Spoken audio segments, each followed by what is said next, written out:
Selamat siang. Selamat Grace. Selamat Grace, haleluya. Bacaan Alkitab kita pada hari ini kita buka bersama-sama Efesus 1 ayat 5.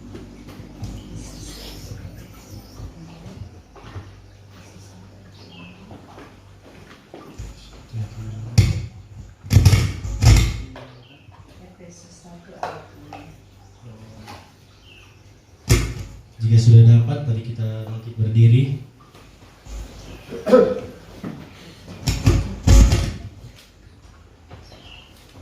Kita baca bersama-sama 2, 3. Dalam kasih Dia telah menentukan kita dari semula oleh Yesus Kristus untuk menjadi anak-anak-Nya sesuai dengan kerelaan kehendak-Nya. Dipersilakan duduk. Saudara-saudara terkasih, karena kita memiliki iman, maka kita menjadi mampu untuk percaya bahwa kita adalah anak-anak. Jadi pertanyaan sekarang, anak-anak dari siapa? Ya tentu saja anak-anak dari Bapa kita. Dialah Sang Pencipta. Kita mengakuinya sebagai satu-satunya Tuhan dan Juru Selamat kita. Dialah Tuhan Yesus Kristus. Nah, tadi kan dibilang karena kita memiliki iman. Lalu bagaimana ceritanya sehingga kita memiliki iman? So pasti bukan karena kita beli di toko, atau dapat dari gedung gereja, atau hasil dari menyogok Tuhan, atau karena kemampuan kita untuk hidup kudus toh. Karena iman itu adalah anugerah dari Tuhan Yesus khusus buat anak-anak. Dalam beberapa perumpamaan di Alkitab, Tuhan Yesus menjuluki kita anak-anaknya sebagai gandum atau domba. Sementara yang bukan anak disebut golongan lalang atau kambing. So sangat jelas nanti masing-masing baca di rumah Matius 13 ayat 24 sampai 30 dan Matius 25 ayat 33. Ingat, hanya yang benar dan kudus yang layak dapat kehidupan kekal. Oleh sebab itu dengan caranya sendiri Tuhan Yesus juga sudah menguduskan dan atau membenarkan anak-anaknya supaya memperoleh kehidupan kekal. Kehidupan kekal itu sama dengan masuk surga. Jadi masuk surga itu sama dengan meninggalkan bumi ini untuk pulang ke rumah kekal kita yang sudah ada sebelum dunia dijadikan. Jangan heran kalau suatu saat nanti kita akan tinggal lagi bersama di rumah kekal bersama Bapa kekal kita yaitu Tuhan Yesus Kristus. Amin. Selanjutnya jika ada pertanyaan mohon ditanyakan langsung kepada Pastor Jin. Luar biasa.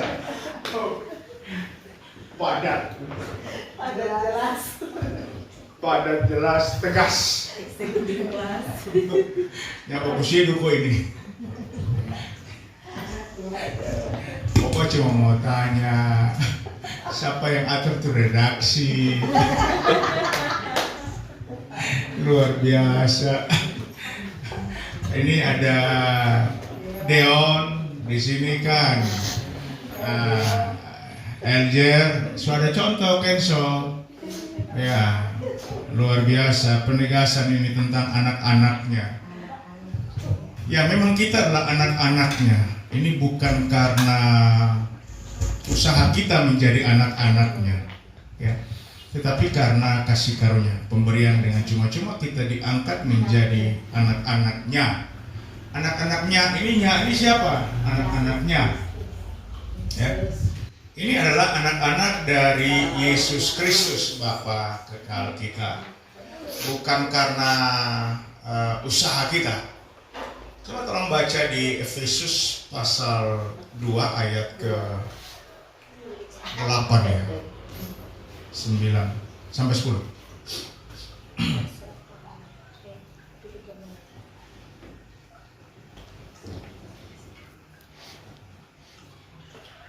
Efesus pasal 2 ayat 8 sampai 10. Coba tadi pengkhotbah tadi Pastor Kenzo tolong baca.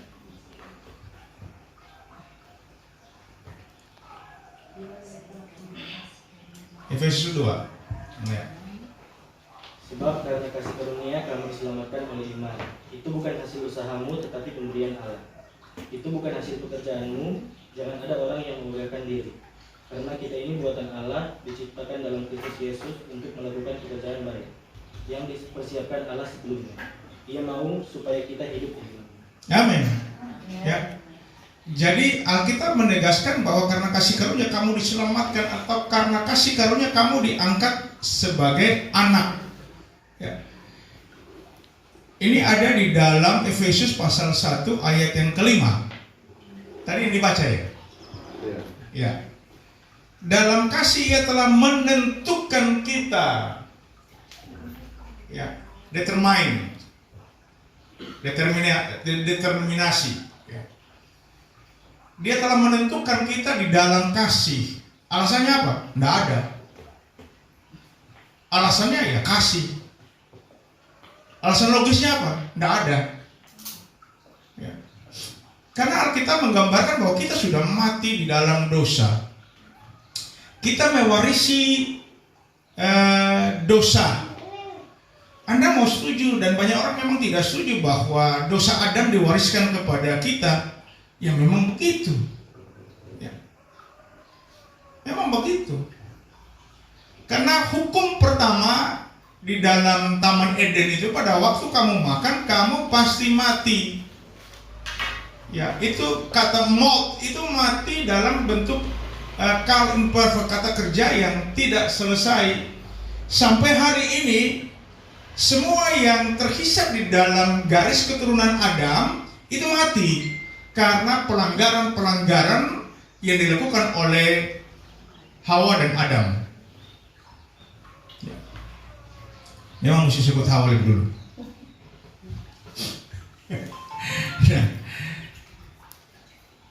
Coba perhatikan sekali lagi, dalam kasih ia telah menentukan kita dari semula oleh Yesus Kristus untuk menjadi anak-anaknya sesuai dengan kerelaan kehendaknya. Jangan paksa jadi anak, karena itu tidak akan mungkin. Jangan berusaha untuk jadi anak Yesus, karena itu tidak akan mungkin. Ya. Dia bergerak berdasarkan kerelaan kehendaknya. Yesus Kristus tidak wajib menyelamatkan seorang berdosa pun, tidak wajib. Jangan kita mewajibkan Tuhan, karena memang kita tidak bisa mewajibkan Dia. Ya. Banyak orang bertanya begini, ya, pertanyaan-pertanyaan yang lucu dan konyol. Siapa kong kita diselamatkan, kong tetangganya tidak diselamatkan. Itu Pak Pencipta, itu Pak Yesus. Bersyukur jo bro diselamatkan, bersyukur jo. Kong diangkat jadi anak, nggak usah pusing kok, kepo, nggak usah. Orang hanya punya tugas kasih tahu tentang Yesus. Itu saja orang bertugas. Dia akan bergerak dengan kasih karunia-Nya. Ya. Nah, makanya ayat 6 dibilang begini, supaya terpujilah kasih karunia-Nya yang mulia, yang dikaruniakannya kepada kita dalam Dia yang dikasihinya. Ya. Kalau keselamatan adalah suatu kewajiban Tuhan menyelamatkan kita, maka tidak terpuji. Atau keselamatan karena usaha kita, ya karena kita mau selamat, ya ada ajaran ini Tuhan Yesus jadi tukang tawar keselamatan, ya. Mereka ngutip Yohanes 3 ayat 16, lalu memodifikasinya sesuai dengan kebodohan mereka. Tolong baca dulu Yohanes 3 ayat 16. Ini ayat yang paling sering dikutip untuk pembenaran usaha manusia. Ya. Silakan.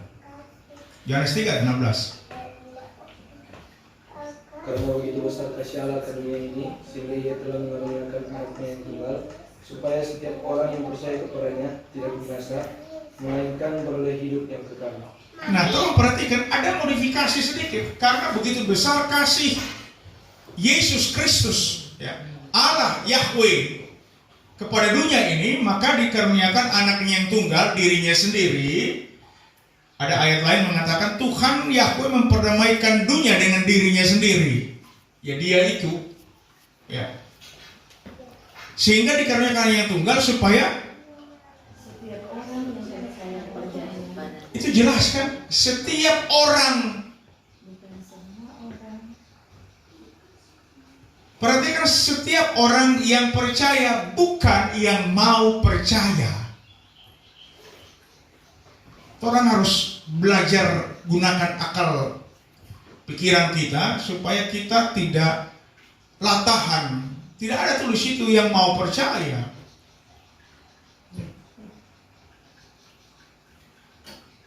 Nah, ayat ini mulai diobok-obok. Oh, ini yang mau percaya selamat. Wah, mana bisa mau percaya selamat? Kan kasihan deh. Yesus ini kan pedagang keliling keselamatan. Ya, mau selamat, mau.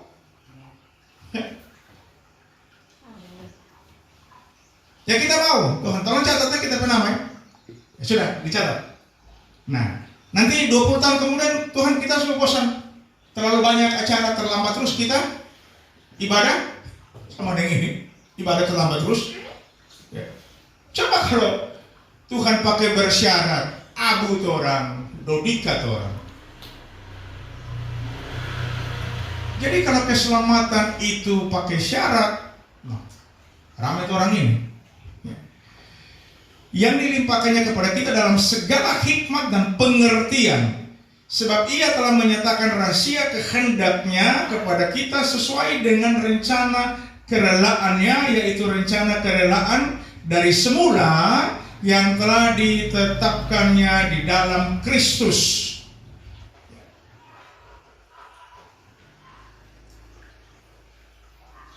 Nah, makanya Alkitab mengatakan supaya terpujilah kasih karunia.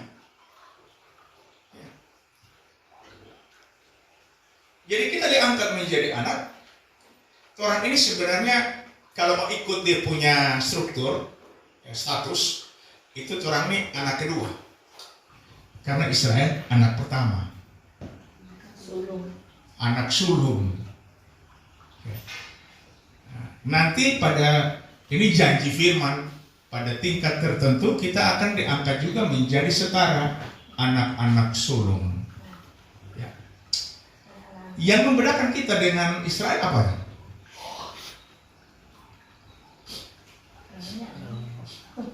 Oh, banyak. Hidung tinggi. Itu Israel, kalau saudara memperhatikan baik-baik, Israel itu diangkat menjadi anak, diberikan perjanjian darah anak domba binatang. Oke. Makanya harus diperbaharui setiap tahun sekali. Orang diangkat dengan perjanjian darah Yesus Kristus. Ya. Sekali untuk selama-lamanya. Ya. Karena perjanjian pertama terjadi one prestasi, apa itu dia? Pelanggaran, ya, tidak memenuhi syarat ketentuan yang berlaku, maka Tuhan mengadakan perjanjian baru. Tolong baca dulu Yeremia 31 sampai 34.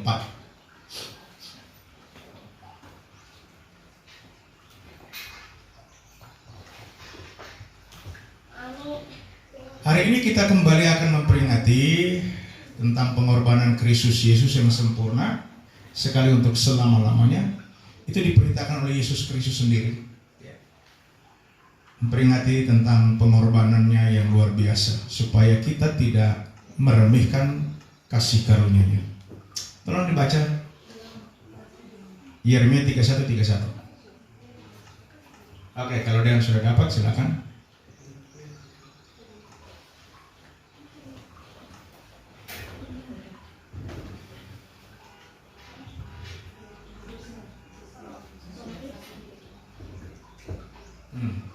Silakan.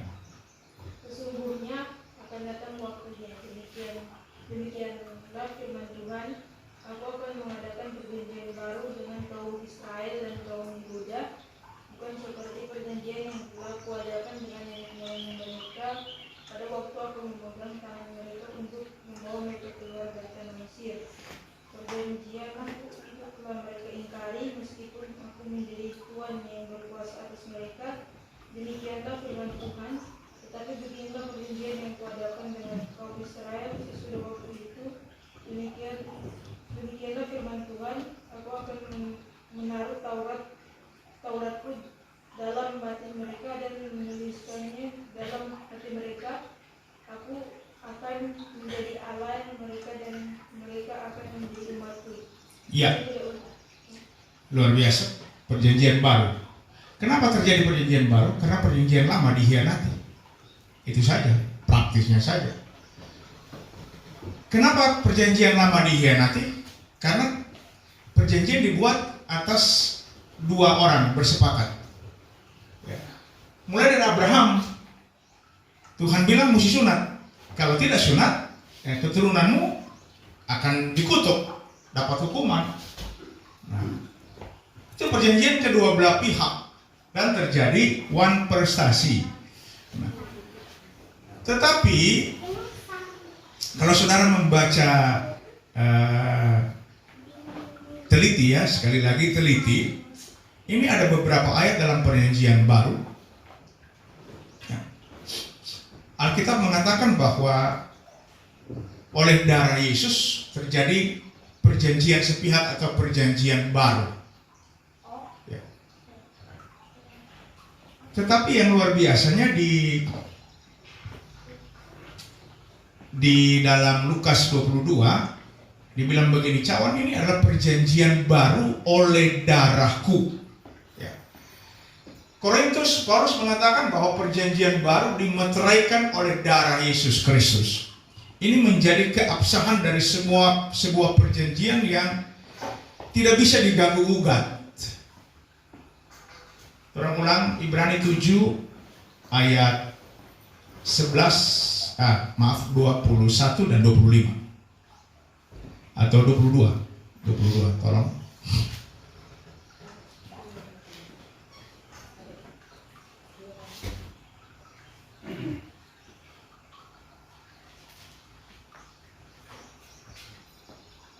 Ibrani 7 ya. Siapa dapat silakan. Ayat 22 kemudian 25. Saya berulang-ulang kali mengatakan ya silakan. Ya. Yesus adalah jaminan dari suatu perjanjian yang lebih kuat. Ya. Dan dalam jumlah yang besar. Ayat 25 langsung saja. Ya. Karena itu ia sanggup juga menyelamatkan dengan sempurna semua orang yang oleh dia datang kepada Allah, sebab ia hidup senantiasa untuk menjadi pengantara mereka. Ya, Yesus bukan cuma sekedar membuat perjanjian sepihak. Tolong ditangkap baik-baik. Sekali lagi, Yesus tidak sekedar membuat perjanjian sepihak, tetapi dia juga menjadi jaminan. Ini dahsyat ini. Semua kita mau belanja apapun perlu barangnya yang kita beli dijamin. Ya kan? Sekarang kalau jual barang, apalagi yang barang ada harganya, tidak mendapat jaminan. Sedangkan cabut meminta jaminan.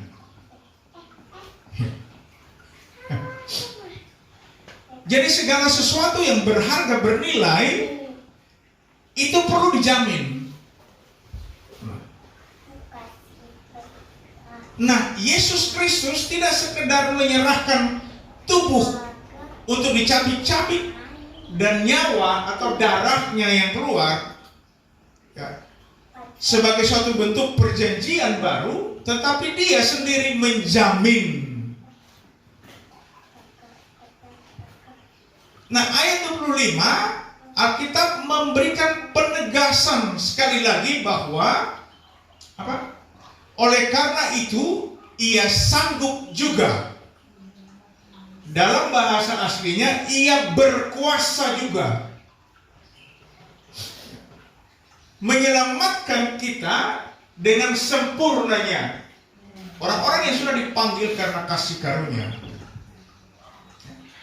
Jadi keselamatan itu adalah suatu keniscayaan, kepastian mutlak, absolut. Tidak mungkin tidak diselamatkan, karena kita pada dasarnya sudah mati karena dosa-dosa kita. Ini yang harus kita cerdas berpikir.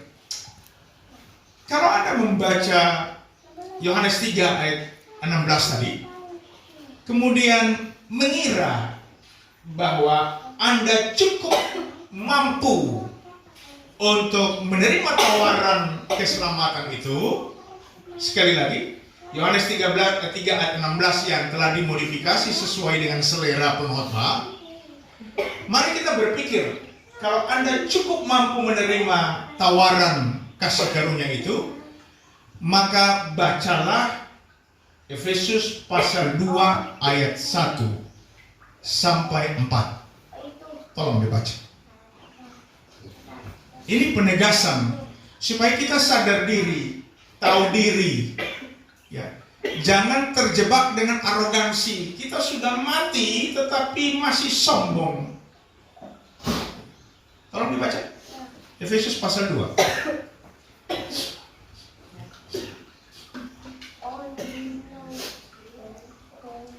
Ayat 1 mulai. Kamu dahulu sudah mati karena pelanggaran dan dosa-dosamu. Stop dulu. Alkitab mengklarifikasi, menegaskan, menekankan bahwa kamu dahulu sudah mati. Kenapa? Kenapa mati? Alkitab menjelaskan lagi. Ya. Karena dosa dan pelanggaran. Ya. Itu dalam bahasa Yunani itu nekros. Nekros ini ada dua kematian, mati rohani, terputus hubungan dengan Tuhan, dan mati masuk kubur. Nah, itu nekros. Makanya di Roma pasal 3 ya, semua orang telah berbuat dosa dan telah kehilangan kemuliaan Allah. Sudah selesai. Lalu Paulus tidak sekedar mengatakan bahwa orang yang mati, tapi ayat 3, tolong baca lanjut dulu, ayat 2 dan seterusnya. Kamu hidup di dalamnya karena kamu mengikuti jalan dunia ini, karena kamu mentaati penguasa kerajaan angkasa, yaitu roh yang sekarang sedang bekerja di antara orang-orang durhaka. Stop dulu, ini kakek. Kamu hidup di dalamnya. Ya. Kamu hidup di dalam perbuatan jahat, perbuatan dosa. Siapa di sini yang tak pernah berbuat dosa? Semua orang telah berbuat dosa. Kamu hidup di dalamnya. Ini merupakan lifestyle kita. Ya. Kehidupan di dalam dosa adalah lifestyle orang berdosa. Saya pernah kasih tahu bahwa Anda tidak disebut orang berdosa pada saat Anda berbuat dosa. Bisa ikuti? Sekali lagi. Anda tidak disebut orang berdosa pada waktu Anda berbuat dosa. David tidak disebut orang berdosa ketika David berbuat dosa. Tetapi fakta biblikalnya, David berbuat dosa karena memang David berdosa, orang berdosa. Kita habitatnya dosa, habit kita dosa. Alkitab menegaskannya demikian. Jadi makanya Alkitab bilang jangan ada orang yang berbangga diri, jangan ada orang yang mau menyombongkan diri.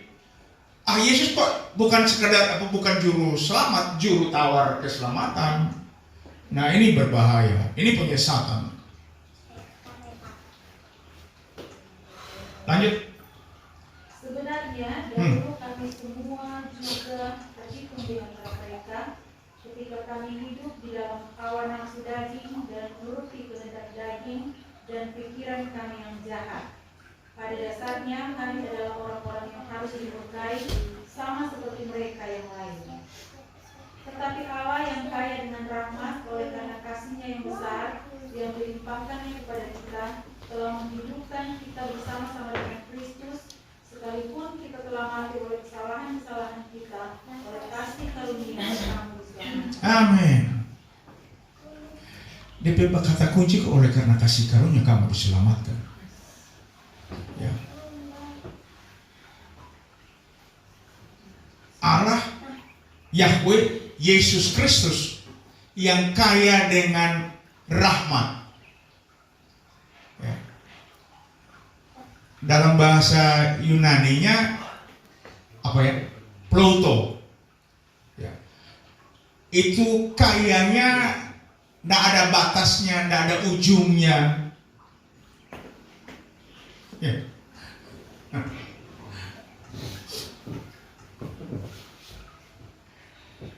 Makanya ayat ke-7 dia bilang apa? Coba ulang.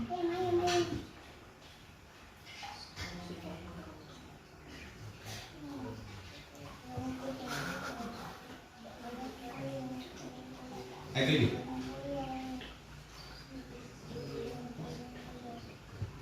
Supaya pada masa yang akan datang, Ya. yang menunjukkan kepada kita kekayaan kasih karunia-Nya yang melimpah-limpah sesuai dengan kebaikannya terhadap kita dalam Kristus Yesus. Iya. Masa akan datang kekayaan itu hak hiperbalosta. Itu ditumpahkannya tanpa batas, tak ada limit.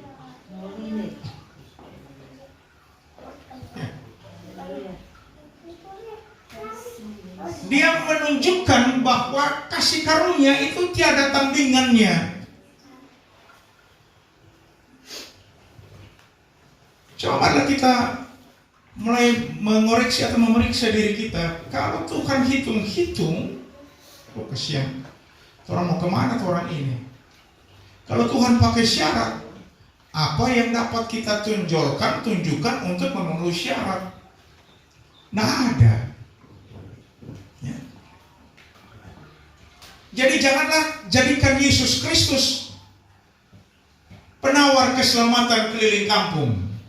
Waduh, gawat.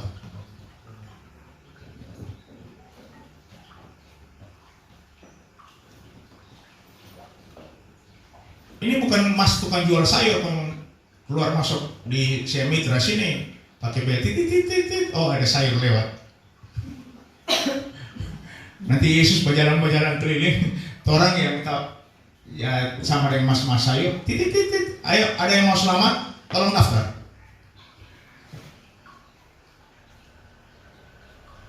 Jadi hari ini kita ditegaskan lagi bahwa memang kita adalah anak. Ya. Nah kalau kita anak-anaknya, ini tadi Pastor Kenzo memberikan penegasan anak-anaknya, anak-anak dari Yesus Kristus yang diangkat oleh karena kasih karunia. Ya. Kalau bahasa bilang begini ya, saya ingin membawa kita agak lebih berpikir yang tidak lazim. Orang kita atau orang dunia seperti itulah mengatakan bahwa cinta itu buta. Setuju? Cinta itu buta? Ya. Cinta itu memang buta. Kalau cinta Yesusnya tidak buta, itu orang abu. Apa pikir kok? Coba Yesus pakai dia punya mata ilahi, kong lihat ada payah. Ini payah tidak memenuhi syarat kriteria. Jadi cerita Petrus itu membuktikan bahwa cinta Yesus itu buta. Ya, moga-moga tidak jadi heboh di medsos. Karena memang cinta Yesus itu buta. Yesus tanya, apakah engkau mengasihi aku dengan kasih agape? Petrus bilang, nyanda tinggi. Mari Yesus maju terus. Ya, dia kasih cinta agapenya. Buta enggak? Orang Sunda suka tabrak-tabrak, paksa-paksa. Nah kalau dia nyana paksa, dia punya cinta agape, abu PU. Dan orang semua, sedangkan Rasul Abu no apa itu orang? Abu Dodika.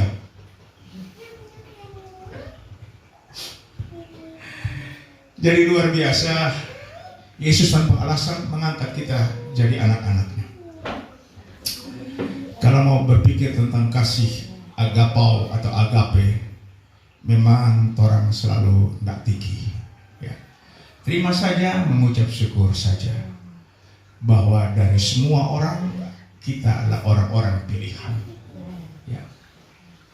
Bersyukurlah dan hiduplah sebagai anak-anak yang berguna, berharga bagi Yesus Kristus. Kalau boleh kita tambah rajin sedikit, kita tambah sedikit. Biar cuma itu tuh orang pemodal, kita tambah sedikit. Jangan setiap minggu kita hadu aja harap-harap cemas. Habis bikin semua foto kirim-kirim, tunggu pertunggu. Oh Tuhan Yesus tentu apa? Ini anak-anak Tuhan Yesus datang. Ya nggak apa-apa. Kita juga diajar untuk sabar. Ya, sabar. Ya begitulah, kalau tidak dipanggil jadi gembala secara karunia, ya tidak dikaruniai untuk jadi gembala, ya kita harus belajar untuk sabar seperti gembala. Ya terus memberkati, nanti sebentar akan disambung ya, kita akan masuk dalam perjamuan Kristus Yesus Tuhan. Sekali lagi saya selalu meminta untuk berikan pikiranmu kepada Kristus. Berpikirlah bahwa karena kasih-Nya yang tanpa syarat itu, sehingga kita telah dilayakkan, dikuduskan sekali untuk selama-lamanya.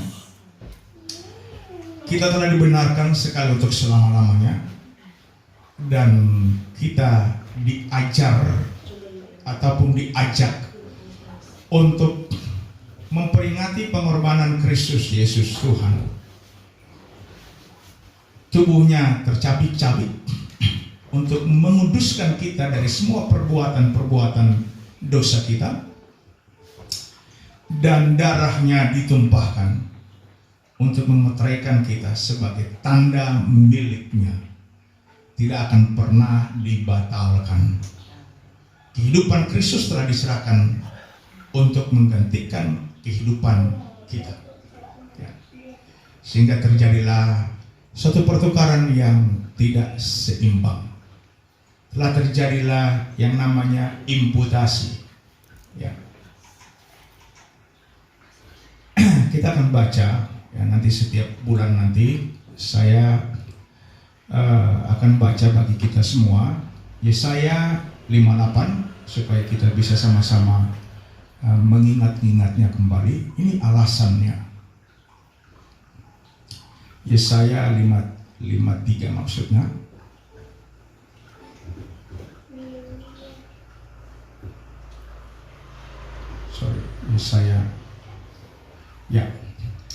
Yesaya 53 ayat 1 sampai 8 ya, kalau saya tidak salah.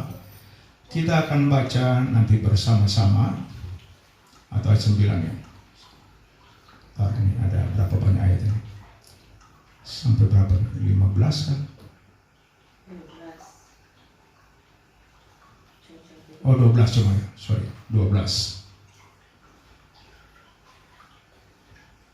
Ya, mari kita bangkit berdiri. Yesaya 53.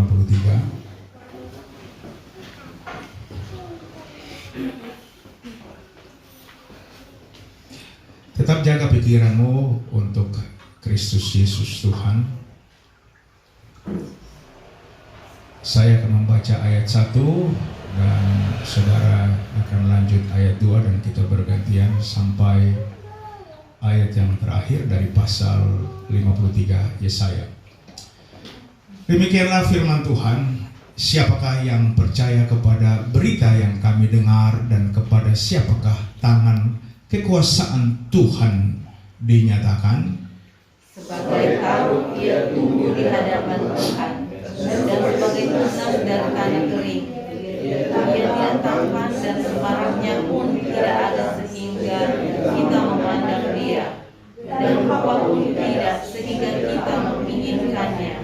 Ia dihina dan dihindari orang, seorang yang penuh kesengsaraan dan yang biasa menderita kesakitan.